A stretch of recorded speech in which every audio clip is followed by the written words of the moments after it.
welcome back to another edition of Beyond the Board Sports Podcast. I am your host, Will Trucci, a.k.a. Will C., coming to you from Long Island, New York, and I'm joined with my main man, Sean Thomas, a.k.a. Shawnee on the mic. Sean, who is west of me right now, how are you doing? Well, happy Monday, pal. Hope you had a great weekend, sir. How are you, man? Hanging in, can't complain, working in the rain, trying to make things happen, and, that's what men do. We work in the rain, we make things happen, and we build things. So that's the whole point of working outside. Working on East Side Access is something else. But I am joined by a young man that owns Official NBA Buzz. We've had him on twice before, and he's now doing his own thing with ESPN. I'm talking to one and only Mikey Domagala. Mike, thank you for coming on. We really appreciate you coming on, and especially right now, coming live, I'm speaking face-to-face with the man. Finally, my first live interview in months and months. Will, Sean, I appreciate you guys having me on for a third time. It's always nice coming back. They say that definitely, bro, definitely. Life comes in threes, and the third time is always the charm. Always the best. Let's do it. Absolutely. So, with everything going on, man, you've been through a lot. You've interviewed a lot of NBA players. You've interviewed a lot of basketball players, and especially, not only did we, the last time that we spoke, we were talking about the Last Dance documentary with Michael Jordan. You had on a couple great guests. You've had on Lethal Shooter, and now you're about to host your own podcast right now on ESPN. Please talk to us about You Can't Handle the Truth. Yeah, so The Truth podcast by ESPN, it's dropping December 1st. We're having a lot of big guests. I'll give you a little hint for a guest. It's called The Truth. And there's a very famous player out there called The Truth. So we're in contact with him to come on, as well as another guest we'll be announcing very soon for episode 1. And yeah, man, I'm just very honored for ESPN to reach out, pair me with Jermaine Barnes, who's a pro player in Germany. And we got to pull in big numbers so I could get a contract with them, man. That's very nice. Absolutely. And Mike, you speak the truth on a lot of things. And not only that, you're young, you have your whole future ahead of you right now. But right now, talk to us about the growth of NBA Inside, Official NBA Buzz. Yeah, so, there's NBA Buzz and Inside Buzz. Got the Inside Buzz merch, which I gave to Will. Sean, I'll hook you up soon. So, yeah, the growth of NBA Buzz started back in 2012 when I was 12. I'm 21 now. Still a baby, I know. And, yeah, man, it's just been growing like wildfire. 2.7 million followers on Facebook, 176,000 on Instagram, sprinkle of a couple thousand on Twitter. Then I started Inside Buzz last year, like you said, where I interviewed all those players. So check out the Inside Buzz merch, insidebuzz.net, and check out the interviews everywhere else. Well said, Mikey. Well said. Pal, before we start talking NBA and everything that's been going on there, how have you, your family, and friends made out since the last time we spoke through quarantine and pandemic and so on and so forth, pal? Yeah, so everybody in my family is good. I'm good. I'm home from school now. We're all online at Long Island University. And other than that, I'm social distancing from anywhere I go. My parents are doing good. They're all home. My brother's all good, working from home. So we're safe like that. And, man, the last time, I just thought of something. Last time we were in studio was about a year ago when we were discussing the NBA and China conflict. And that was still the same season that just finished. So that just shows how long the season we just had. Exactly. Before we go on and talk about the NBA offseason and before we talk about, what's going on, what happened in the bubble, let's talk about your co-host, your future co-host, Jermaine Barnes. What kind of – have you talked to him at all? And, just basically how is the chemistry so far with Jermaine? Yeah, so I got to tell you, Jermaine has been a fan of NBA Buzz for a while. He might even be listening right now. A fan of NBA Buzz, a fan of Inside Buzz. And he would always comment on my stuff. He'd give me kudos for the stuff I would do. He's, watched my career blossom and stuff like that.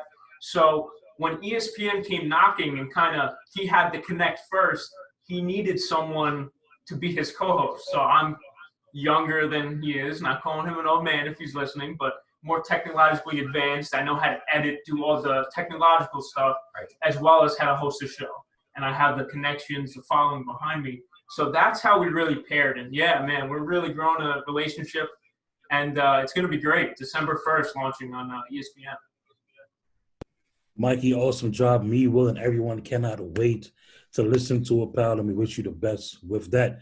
Mikey, let's get to the season that just took place. It finally came to an end a couple weeks back, pal. Obviously, as we know, the Lakers won a championship. Will, is that number 17? With the Boston Celtics right now for the most in history, 17. 17 rings. Mikey, what was your overall take on the games that we saw, and what's your overall take on the job that the NBA did getting this done really, really in a fast way and everything going as well as it did, pal? Yeah, so, I mean, first off, I'll answer the tail end of that. The NBA putting this forward, I mean, they did it perfectly. Almost zero COVID cases the last previous weeks of the season, which is perfect. Right. I didn't think the season was going to come back potentially. I really wasn't sure. I'm sure you guys, it was up in the air as well. Mm-hmm. And for the finals, I mean, it was great. I just wish the Miami Heat were healthy, but the Heat still put up a fight. We saw the historic performance from Jimmy Butler, the 40-point triple-double, which was incredible. LeBron and AD, man, if you're not bringing it all against them, you're going to lose, and that's what we saw. So kudos to the Lakers for winning the title. And, it was fun to just round off a great year and feeling to win it in Kobe's honor. Absolutely, and a lot has gone on since January 24th, since Kobe Bryant tragically passed away in that helicopter accident in Los Angeles, California. With everything that's been going on with the Lakers right now, they went out, they won number 17, Frank Vogel being there, being the new head coach, Rob Pelinka being there in his, second season being GM right now at this point in time. You look at everything that's going on with the Lakers right now, especially, Anthony Davis is probably going to re-sign a huge extension with the Lakers. They still have some pieces left to re-sign. What do you see the Lakers doing in the offseason? Yeah, so of course, like you said, bringing back AD, main priority. After that, they need another scorer, because how I look at next season, you got Brooklyn, who's going to be healthy with KD and Kyrie. The Golden State Warriors are going to be the Warriors again, and they weren't that in the West, and they weren't giving the Lakers any problems this year. So I see the Lakers needing another piece, because your third option can't be like 36, 35-year-old Rajon Rondo, like leading the way behind LeBron and AD. Yeah, he played well, but I mean, like, if you're going up against a powerhouse like Brooklyn in the finals next year, or Golden State in the Western Conference Finals, you need more firepower. Who that is, off the top of my head, not too sure. But I mean, you can't have Danny Green play as bad as he did, Kyle Kuzma play as bad as he did. So they need another scoring piece. That's what I see what the Lakers need. Now, when you're looking at the Lakers right now, they went out this season and they were the best team in the West, hands down, make no mistake about it. There were some rumblings out there. When we did our NBA preview back all the way in last October, Sean, I had the Clippers being the best team. Sean, I think you had the Lakers being the best team coming out of the West. There's been a lot of, and I'm a Laker fan saying that too, because I thought with Kawhi Leonard going over to the Clippers, I thought that was a real change of scenery right there, and especially since they never had a superstar like that before, especially with everything going on with them, it was going to be that, LA, the Battle of LA and such. But make no mistake about it, the Lakers went in the bubble and they found a way to go out there and win games, and especially, like you said earlier, it was tough. Talk to us about the Lakers' tough times and in the bubble, especially when they went up against Denver and they had Houston to go up against, Portland as well. A lot of tough foes there. What was your take on the Lakers in the bubble? Yeah, I mean, that just shows how strong the NBA is becoming. For LeBron, it's not going to be a cakewalk anymore. So, yeah, he met Lillard, then he met Houston, and then, Denver, and then in the finals, the Heat. Got to backtrack a little bit. But, yeah, I mean, it's not going to be a cakewalk anymore. And that competition, one, shows how far the league has come and how strong it is. But it shows that the Lakers, with the superheroes of LeBron and AD, it shows that they are human, because, those teams could really give them problems. So they had some issues. And actually, I'll get back to this. I really wanted to see a Clippers-Lakers Western Conference Finals. I'm sure everybody did. Everybody did. Very, very, very surprised that they lost when they were up 3-1. I couldn't even believe that. But what Shaq said the other day, I kind of agree with. Should LA look to trade Paul George and make Kawhi the man? Because Kawhi was the man in Toronto, and he really carried them on his back with these great surrounding pieces. So is that what LA is going to do? I doubt it. But it's an interesting thought. Mikey, when we talk about the East, I think people thought it was going to be the Bucks, Toronto again, Boston, Philly, maybe. Nobody expected the Heat. The Heat legit came out of nowhere, and they represented the East, and they took the Los Angeles Lakers to 6 games. Can you talk about the Heat and just the surprise that they were beating the Patriots in a sweep? Then they won the conference semis in 5 games, Boston in 6. Just talk about the run that the Heat had, pal. Yeah, they really gained their stripes this postseason. I mean, not just from the NBA fan base, I'm sure from you guys as well, and from me, they definitely did. They're a young, hungry team, and I think when the odds are against you and people are writing you off, it'll just make you play even harder. Like you said, I wouldn't say they upset those teams, but they definitely weren't favored. They're still so young. Adebayo made tremendous strides. Tyler Hero really, was kicking butt in the playoffs. Duncan Robinson and all those guys. Of course, Jimmy Butler, he's a killer. And I think he rounds out that team perfectly because he does a little bit of everything. So that team's going to be a great team for the future. Definitely, well said there. Sorry, Mikey, speaking of to go back, to go from the East now back to the West here, pal, the Clippers, like you said, they were up 3-1. They lost 3 straight. Doc is now gone. Tyronn Lue is now in. Do you think it was Doc's fault, number one? And number two, what type of job do you think Tyronn Lue has to do to get that team over that hump? Yeah, it's a good question because I'm not is it Doc's fault? Is it not? He did make some questionable, 5 people on the court decisions who he put out sometimes. But I really don't think it's Doc's fault. I just feel like that was the Los Angeles Clippers just letting their guard down. And with Tyronn Lue, he's just got to be more of a player's coach and be real with these players about what he wants from them. And I'm excited to see that. Mikey, what's going on in free agency now? Free agency starts up on November 10th. AD is obviously the big fish in the pond right now. Although, like we said before, it looks like he's going to re-sign with LA. Who are some other free agents out there that might be marquee names that are going to be very notable once November 10th rolls around? Yeah, so people are writing off this free agency like it's not strong. I mean, it's not the strongest. But I look at Fred VanVleet and Brandon Ingram as those two who are extremely valuable, still very young, and who could garner a lot of money from these teams. So, does Ingram want to stay in New Orleans where Zion might be getting all the fame and all the attention? Does VanVleet, he probably loves it in Toronto. They gave him the opportunity. But can he go bigger than Toronto and maybe come to a New York Knicks? Hint, hint, that would be nice.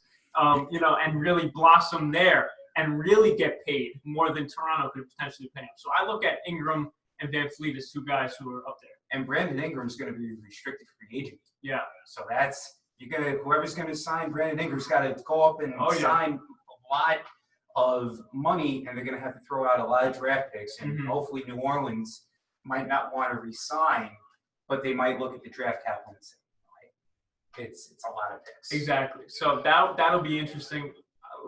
As I said, I just hope the Knicks can do something nice in free agency, pair a nice free agent with a nice draft pick, and hopefully, get that ball moving a little forward rather than backwards. Speaking of the Knicks, you mentioned the Knicks just now. They are your team. You do root for them. In that sense, what are some needs for the Knicks? Man, what do they? They need everything. Everything, Mikey, right?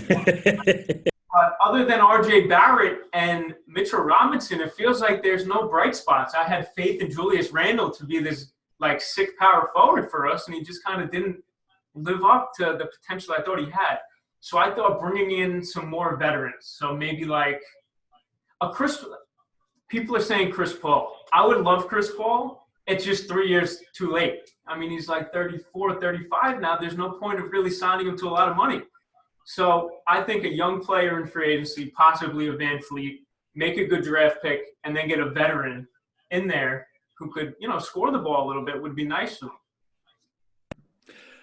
And I think what also helps the Knicks is that they're in the East. So, I mean, they don't have to do an extreme job to get like a 7th seed, an 8th seed, so on. Mikey, I'm a huge Nets fan, and I don't – like at first I liked the Steve Nash move.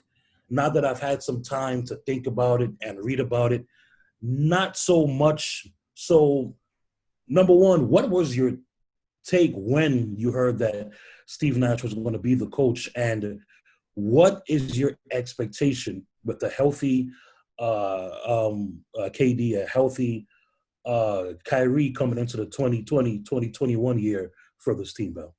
Yeah, so I think Brooklyn shouldn't have gotten rid of Kenny Atkinson, but Kyrie kind of, made that a problem. As right. With some people, I'm not the craziest that you have bridges with these great coaches. Right. I like the Steve Nash move. I think he's a player's coach. He has a relationship with KD. I think he could put KD and Kyrie in their place if they get out of line a little bit because he's this great legendary player. And I think Kyrie and KD are going to be great. I said this on a different podcast recently that for Brooklyn to strive, they need KD to be Batman and Kyrie to be Robin. So Kyrie could fill in the gaps for KD like he did with LeBron.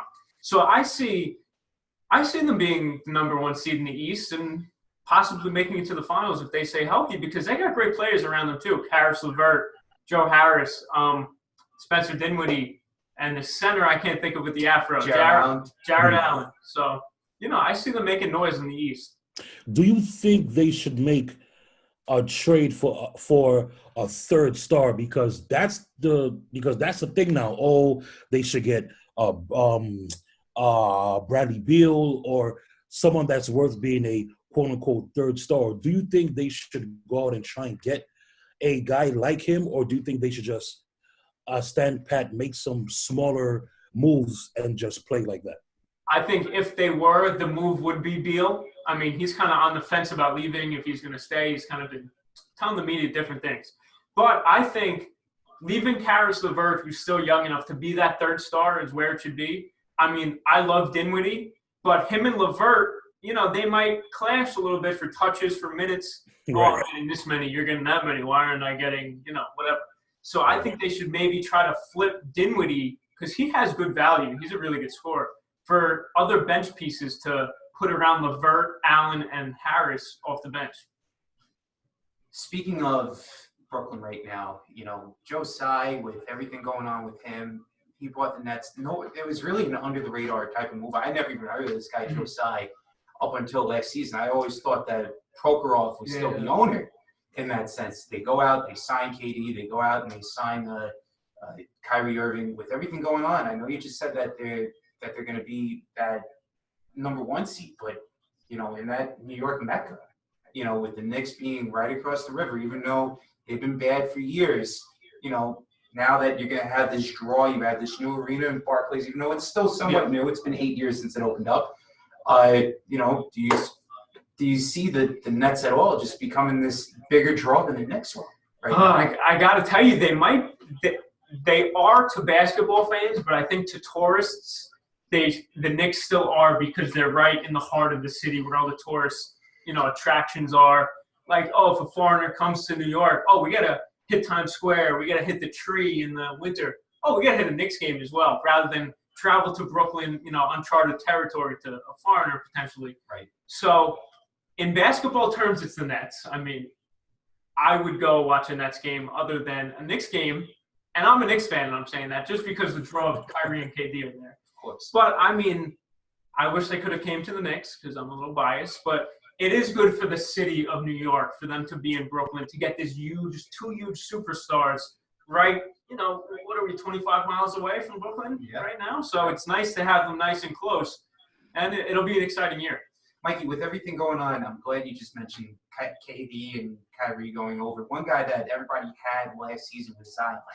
And you're looking at Zion right now this year with the Pelicans coming up big year for him, definitely right now. Stan Van Gundy was absolutely hyped prior to him getting hired by the Pelicans, and right now he's the head coach. I think it's a great fit to have a guy like that over there. He brought the Magic, a team that basically in '09 had a little bit of promise. Let's just say that they did, and they had a couple of playoff fights with Boston back in the day, and Cleveland too.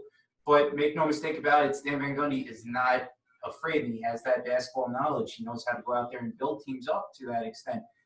With everything that's going on with New Orleans, do you see Stan Van Gundy being that good fit for the Pelicans? Yeah, I do, because like you said, he's a no-nonsense coach. He's not going to take any BS. He's going to help develop the young guys, and he's going to be on them. He's not going to let them get away with things. And that seemed like what Alvin Gentry kind of did. He wasn't as hard as them as they should have been for being young, because they were right on the cusp of making the playoffs, and of course they didn't. So I think I like that Stan Van Gundy move. He's been out of the league for a while. Great player coach, like I said, and he's stern. So, and he has a history of developing young players and has a good history in coaching. So I like it. Mikey, a player that I cannot wait to watch this upcoming year, Luka. I cannot wait to see what he brings in year number 3, the playoffs that he had, the fact that he even got them to a game 6 when poor Zingis got hurt. I was just like, I cannot wait to see him in year number 3. What are you expecting of him in year number 3? Because not to sport it here, but he's my early MVP pick for next year. So what are you expecting from him? Yeah, I haven't thought about it, but he probably is for me too. And like you said, poor Zingis, poor Zingis, because he's always and they need him to be healthy to really make runs, because when Luka and Porzingis are on the floor together, they're crazy good together. I mean, the pick and pop, whatever, Luka to the rim, shooting threes, step backs, Porzingis doing the same thing. But I think they're a piece away too. They proved a lot of people wrong this year. Even me, I didn't think they were going to go as far as they did. And they need another scoring piece. And speaking of Bradley Beal, he would be a pretty nice fit in there at the shooting guard position. So I would like to see something like that happen for them. You could definitely see Mark Cuban making the move up here for sure. Yeah. He is a guy that can shoot with the best of them, and yeah, he is that guy as an owner that's going to say, you know what, I don't care. I want to win it all at that point. Also, you got to think these players now with Luka Doncic as the top dog in the NBA, top 3, top 5, whatever. Porzingis at the 5. These players are going to want to go there now that they're there. I mean, Dallas is a pretty big market team, so why not go there? You got a good chance to win. If I'm Beal, I would go there. Lone Star State. Yeah, Stars at night are big and bright, deep in the heart of Texas. Yes, sure. sir. That's definitely what was said. Ike, so as you know, Stan Van Gundy, a new coach, Tyronn Lue, new coach. That goes from the Clippers all the way east, and now he's on the 76ers. Which one of these new head coaches that's in a new place, I wouldn't say is your favorite move, but a move that made you say, I really like this coach in this place because I think that he could do A, B, C, X, Y, Z. Yeah, so I like the Doc Rivers move. I'm not sure if the Clippers should have got rid of him, because how much of an upgrade is it with Ty Lue there? Is Ty Lue proving, he's a champion, but he had LeBron and Kyrie. All right, but exactly. In Philly, I kind of like Rivers there because I feel like Simmons and Embiid aren't living up to their full potential yet. They need a coach who could really get on them about being that. Joel Embiid, man, he could be so much more dominant than he is because he's a little lazy. I mean, Shaq is always on him for it. Shaq, all right, he's a little lazy in his career too. But Shaq is always on Embiid for being lazy, just kind of bailing himself out, taking James Harden step-back threes when he's 7'1", whatever he is, while he could be just dominating in the paint. So I think less threes from Embiid, more focus on his body, his mind, and his game. And we might see the 76ers, I said this last year and it didn't live up to it, as a top 5 team next year with Rivers at the helm. So I like that move. A lot of Go ahead, Sean. And I hope Doc could get Ben Simmons to shoot. Because I think if Ben puts his mind into it, he could shoot, and obviously Brett Brown wasn't able to get him to shoot, and Doc doesn't need to get him to shoot threes or 20-foot shots, but a little 10-footer, a little 12-footer. We're not asking for Ben to shoot, like 40% from three, but at least something, bro. No, I agree, because listen, these players get paid these millions of dollars while us three could go to the park and hone our skills and become better three-point shooters. Right. Who gets paid millions and has all these top trainers, all these hours of time in the gym, why can't he develop a little mid-range, a three-point shot? And that's my same concern for people, NBA players who aren't the greatest free throw shooters. Like, dude, you practice this all day, every day after practice. You gotta shoot over 75%. Exactly. That comes into it though, like you said just now. But there's always that you can always be great in practice, but whenever there's never that thing of great shooter. There are such things as great shooters, obviously. But when you do it in practice and you can't do it, there's always that game time situation you can't ever train for it. Fans being there, 18,000 plus yelling at you. I understand that totally 100% where you're coming from. And, we're all fans here at the end of the day saying that. But, when you're that one guy out there, just going out there in front of 15,000 people, shooting a shot, it's tough. I get it. I understand it. But with Doc Rivers, with him, I think this is a great hire just because of the fact that, number one, with he played on the Atlanta Hawks with Dominique Wilkins. Yep. He played on the Knicks, those mid-90s Knicks, for a little bit of time. So he knows the tough grit, everything like that, how to go out there and win. He didn't really win a ring with the Knicks. Goes and watches the game on TV as a color commentator with ABC back in the middle of the 2000s. Goes over to Boston, unites Kevin Garnett, Paul Pierce, and Ray Allen, and they become that formidable team for about a 5-year span. Even though they won one championship and made it to the finals twice, they were still a formidable opponent. He goes over to the Clippers, finds a way to go over to the Clippers, makes Blake Griffin and DeAndre Jordan and Chris Paul work together, and they were a dominant team. They just couldn't make it past the second round. And now, with everything going on, I think he is the perfect fit because he's shown that he could go out there and coach superstars. Yeah, he has. Yeah, that's why I'm surprised that the Clippers were so quick to cut him loose because you already have Ty Lue as an assistant. So what's the difference of bumping him up to the head coach when you could just have Rivers and Lue there? So, I understand a different head at the team making the decisions, but that's just my opinion. Not only that, too, wasn't Doc Rivers the GM of the Clippers, too, for a little bit of time? I think for a little bit he was. Yeah. Right, Sean? Wasn't he the GM of the team for a little bit? He definitely was. I forget the years, but he definitely was. Yeah. He definitely was. So he's got good relationships in that front office is what that means. Exactly what that means, well. Ike, what is next for everything that you have going on with the Buzz and Inside Buzz and everything? What is next for you, pal? Yeah, so next would be just keep doing interviews for Inside Buzz, seeing where those get me, and, of course, the ESPN podcast, The Truth. Other than that, man, I can't accept too many new avenues right now because I'm so busy. I'm still in school. I just finished editing a project that took me 7 hours of editing to do. It was so, particular and stuff like that. Tedious. So with NBA Buzz, Inside Buzz, the draft coming up, school, girlfriend, social life, boom, I got to see how much more I can take in. So you were also interning at SNY too. Yeah, I was interning at SNY, and now it's almost with COVID, it's a little tough, but I'm going to be applying to jobs soon. So I got a lot coming my way, and the focus is on The Truth now, in all honesty. So we'll be shooting in mid-November. I just got a new banner made that you could, my Inside Buzz banner that is usually behind me for The Truth. Got a Truth T-shirt made up. We got it. You know what, Sean? Speaking of that, not to butt in on that one, I got to get you a banner. Overdue. It's overdue, right?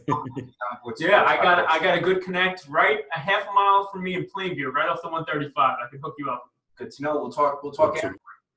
Mikey, 2 questions for you, okay? And these are my final 2 questions. Number 1, the NBA draft is coming up. It's coming up very soon. We've been hearing a lot about LaMelo Ball coming in, possibly being the number 1 overall pick. Anthony Edwards also being there too. And there's a couple of good overseas prospects as well. The kid from Israel is playing out of his mind, and he's probably going to be a top 5 draft selection, make no mistake about it. But there's a lot of things that are going on in that NBA draft. That's number 1. That's the first question. What's going to happen in the NBA draft? Number 2, I posted this on your official NBA Buzz as a comment on your Instagram account, and there's a lot of things going on with LeBron James. The guy is arguably one of the greatest players to ever lace them up. Top 5 in my opinion. He's not top 3 in my opinion, even though there are a lot of people out there that have him top 2, top 1. I get the set of circumstances, but it's all about context for me. But with everything going on, I'm surprised that we haven't heard anything really going on about PED use as far as King James is. Interesting. This is just my opinion. I'm only speaking for myself. I can't speak for my partner. But from my experience, and after reading Game of Shadows, I just finished reading Game of Shadows, and you just never know with some athletes now, and especially with what happened with the steroid saga going in there. People were trying to get ratings back up in baseball, a lot of money. And also, when people keep on talking about, this McGuire-Sosa thing, it's the greatest thing ever. They're both the greatest hitters of all time. Meanwhile, you have a guy like Barry Bonds going out there and just saying, wait a second, I'm doing this, and that, but I'm not getting any respect, I'm not getting any love. It's almost sort of similar, not that similar, but it is sort of similar in that regard. Do you at all?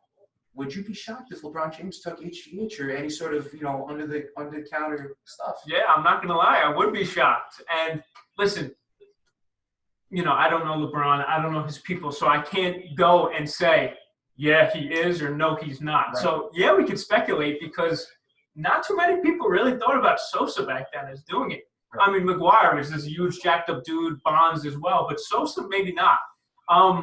You got to speculate, so I would say maybe, but I don't think so because of all the money LeBron puts into his body. He says he spends $1 million on his body a year, but what is that million? What is that million a year on his body? So a breakdown of that would be nice, but I don't think so. Definitely possible. I mean, would the NBA call him out on it because he's LeBron James and this big attention? Not sure. So that is a different angle you could look at it. Not only that too, but when you're looking at it from the perspective of, okay, here's a guy that's 34, 35 years old. He went out, he won an NBA title, but he also came off of a major groin injury. And a lot of people his age, you look at the greats. Kobe Bryant broke down at the end of his career. Big contract. All the greats, Shaq, everybody, they all broke down. This guy's still going strong. And in every sport too. Right. Once they get paid, once they get hurt, boom, they're never the same. That's it. So that is a good point. I just think LeBron's built different. In my opinion, one of the greatest athletes ever. And one other thing with that, I know this is so different, but the NBA, they cut out the drug testing when COVID was going on. Interesting, right? I did not think that was going to happen. They cut it out. I know a lot of people and a lot of players use marijuana. Should it be legal? Yes, to a degree. But you know what? Listen, with PEDs and such going on, it's stuff that could be like, okay, we got to do this, we got to do that, and trying to get that edge over. You look at a guy like Jimmy Butler, he broke down being that guy. You look at a lot of guys on the Heat, they broke down at one point in time, and yet. You look at the Lakers, what happened with them. They're a great team. I'm not denying that. But with everything that's gone on, you have to look at that. You really have to look at that. You have to wonder about that. See, it's funny because I've never heard this anywhere else. One, because I don't think people want to kind of throw some possible dirt on LeBron. But if this comes out, say in 10, 15 years, man, I'll be quoting this and posting this all over the place. So and it's definitely possible. You can say that with On the Board Sports with Sean and Will, for sure. Yep. That's definitely said. The other question, the draft. The NBA draft. Now, that is very intriguing because a couple months ago, me and my friends were talking, people in NBA Buzz I've seen talking. People are writing it off as this weak draft. But the more I look at it, man, like the first 15 picks there's a lot of under-the-radar guys outside of the top 5 who are going to really help teams. Like, I like the guy, Obi Toppin. Yes. I forget what school he's from, but I think he's this like powerhouse, strong forward. Not like, yeah, maybe he plays power forward, but he's like a power, strong forward. I like him a lot. I like LaMelo. I'm excited to see what he's going to do. Who's going number one? LaMelo or Edwards. You know, they both got NBA-ready games. They could do a little bit of everything, shoot, drive, still so young, and it's going to be interesting. But what are the Knicks going to do? That's the question. So not sure what's going to happen there. I've heard that they're interested in the kid Cole from UNC. Not a fan. Not a point guard. Me either. And the fact that he got hurt. I mean, guys that get hurt in school always scare me. It just does. Also, Sean, I mean, how many times have they struck out recently on point guards? Like, come on, were you gonna put me through this agony again? You got to go for a nice scoring, well-rounded guard because that's what the NBA is nowadays. People who can get buckets, not just pass. You know. That's definitely true. My final question for you, pal, is Tom Thibodeau, new coach of the Knicks. He's been successful everywhere he's gone. The issue is he's had issues everywhere he's gone in terms of the style he runs and the practices, and he's hard on guys. Two-parter here, pal. What's your take on him being the coach, number one? And number two, do you think he can get these young guys and everyone that they're going to bring in to be on the same page to be successful in the East? Yeah, I like the move because he's like a big name coach, and the Knicks haven't really had a big name, high decorated coach in a while. The only thing that makes me nervous about Thibodeau is he gonna like burn out R.J. Barrett and Mitchell Robinson? Like, I think Mitchell Robinson needs more minutes for him to really shine and develop more. In like no minutes, he was putting up crazy numbers. But right. I don't want him to play them like 45 to 48 minutes like he did like Jimmy Butler when he was in Chicago, Minnesota. I like the hire. He's decorated. He's a player's coach too, and he might kick these guys' butts into shape and really saying, "Do you guys just want to be the laughingstock in New York? No, I'm here. You're here. Let's go win some games." So that's what they need. Well said, Paul. With the Knicks, there's a lot of people there. Still young draft pieces here. Yeah. Still, Kevin Knox still young. I think he's 21, 22 years I think old. he's just 20. He's 20, Yeah. right? Crazy. I think I'm older than him. 2-3 years in the league right now, and still young people. People are writing him off right now. Alonzo Trier, another guy. There's a lot of what ifs there with the Knicks, but out of the guys that are on that team right now, who would you keep on the Knicks going in? I think you got to flip Knox, to be honest, while he's still young, because the potential's still there. You could maybe get some good value for him, but I kind of lost some faith in him. I'm not going to lie. I think Dennis Smith Jr. you got to keep, and Ntilikina you got to keep. Dennis Smith, because he's another guy who's like, he's proven to be like this 12-point, like 5-assist scorer when he was in Dallas and prior. But it's like, it's another thing. The Knicks just need to get the hype behind this guy. The fans need to get on his side. And it's almost like he knows that the Knicks fans are so not into this team that's like, he's like in a little shell because he's going to hear it. So they need to break these young guys out of that shell. I think you keep Dennis Smith and Ntilikina for another year and see what we can do with those guys. See what happens with Frank Ntilikina for sure. Yeah. Oh, and of course, Mitchell Robinson and RJ you got to keep. I mean, that was being said already. Absolutely, Sean.